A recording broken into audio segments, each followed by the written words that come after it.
Hello everyone, नमस्ते। रेखाको किचनमा तपाईहरुलाई स्वागत छ।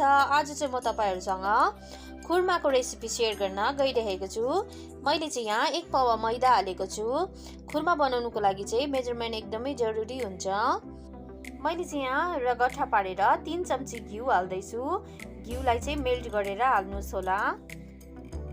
तपाईहरु तेल पनि हाल्न सक्नुहुन्छ। तेल हाल्नु भयो भने चाहिँ क्रिस्पी बनिन्छ। घिउ हाल्नु भयो भने चाहिँ नरम मुखमै मेल्ट हुने बनिन्छ। म चाहिँ यहाँ 1 पिन्च नुन हाल्दै छु।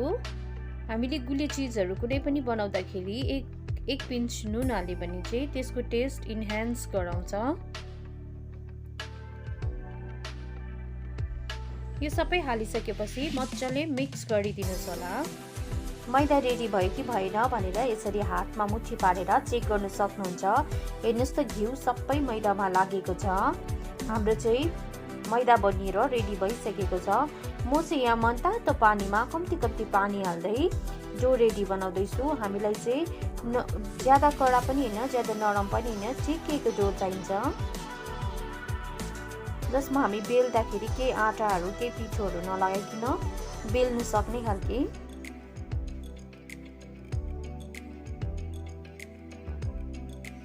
मेरो चाहिँ डो बनिएर रेडी भइसकेको छ। हेर्नुस् त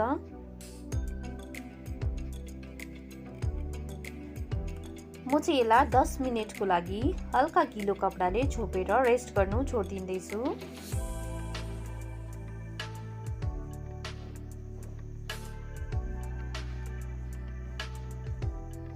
दस मिनेट भइसकेको छ। हेर्नुस् त डो अझै पनि त्यस्तै छ।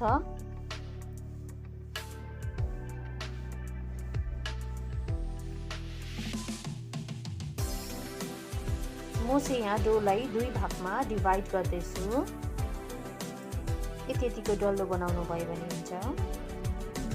अझै पनि तपाईले मेरो च्यानललाई सब्स्क्राइब गर्नु भएको छैन भने प्लिज मेरो च्यानललाई सब्स्क्राइब गरेर बेल आइकनको घण्टीलाई दबाउनु नबिर्सिनुहोस् होला। यसो गर्नुभयो भने चाहिँ जब म नयाँ रेसिपीहरु तपाईहरुसँग शेयर गर्छु त्यसको नोटिफिकेसन तपाईकोमा आइहाल्छ।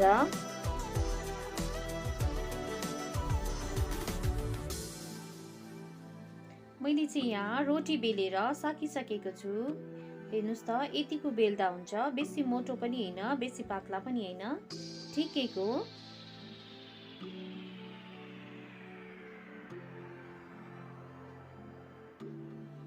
म चाहिँ यसको एजेसलाई काट्दै छु।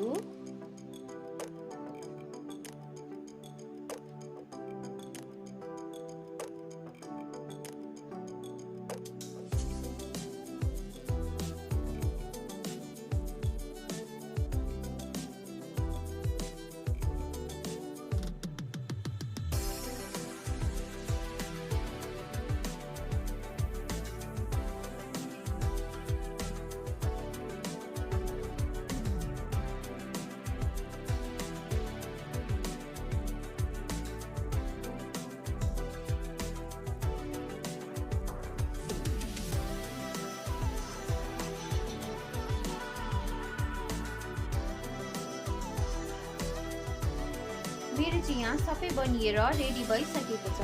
म चाहिँ अब यसलाई फ्राई गर्दैछु। फ्राई गर्नुको लागि चाहिँ मैले अघि तेललाई चाहिँ मिडियम फ्लेममा तातिनुको लागि छोड्दिएको थिएँ। यसमा म खुर्मा हाल्दै छु।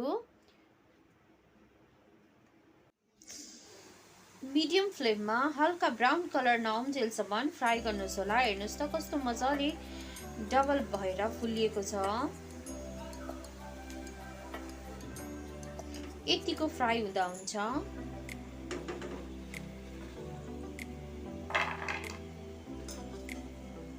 मेरो चाहिँ सबै फ्राई भएर रेडी भइसकेको छ।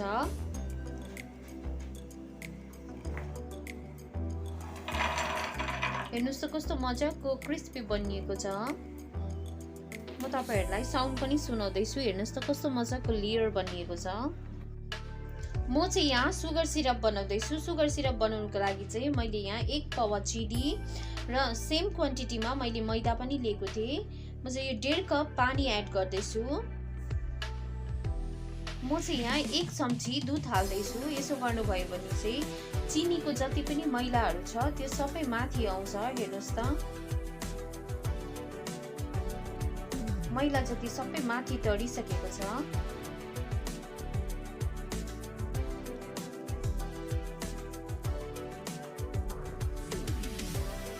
म चाहिँ यहाँ 2टा अलैँची हाल्दैछु। यदि तपाईहरुकोमा पाउडर छ भने पाउडर पनि हाल्न सक्नुहुन्छ। यो चाहिँ जस्ट फ्लेभरको लागि मात्रै हालेको मैले। सुगर सिरप बनिएर रेडी भयो कि भएन भनेर यसरी चेक गर्न सक्नुहुन्छ। सुगर सिरप बेसी बाक्लो बनाउनु पर्दैन, यतिको बनाउँदा हुन्छ। म चाहिँ यहाँ खुर्मा हाल्दैछु। खुर्मा हालेर चाहिँ 2 मिनेटको लागि यसलाई म ग्यासमा पकाउँदैछु। यसो गर्नुभयो भने चाहिँ भित्रसम्म नै चिनी मजाले पस्छ। 2 मिनेट भइसकेको छ। 2 मिनेट मैले ग्यासको फ्लेम अफ गरिसकेको छु। ग्यासको फ्लेम अफ गरेर चाहिँ जबसम्म यसमा सुगर कोट हुँदैन तबसम्म चलाइबस्नुहोस् होला। चलाइबस्नु भयो भने यसरी चिनी छिट्टो चिसो पनि हुन्छ र छिट्टो सुगर कोट भइहाल्छ। मेरो चाहिँ खुर्मा बनिएर रेडी भइसकेको छ। हेर्नुहोस् त कस्तो मजाको भएको छ, भित्र मजाले लेयर बनिएको छ। तपाईहरुलाई यो रेसिपी कस्तो लाग्यो प्लिज कमेन्ट गर्नुहोस् होला। यदि राम्रो लाग्यो भने लाइक गरेर मेरो च्यानललाई सब्स्क्राइब गर्नुभएको छैन भने सब्स्क्राइब गरिदिनुहोस् होला। यस्तो मिठो मिठो रेसिपी लिएर तपाईहरुसँग आउने नै छु। तबसम्मको लागि बाइ बाइ, टेक केयर।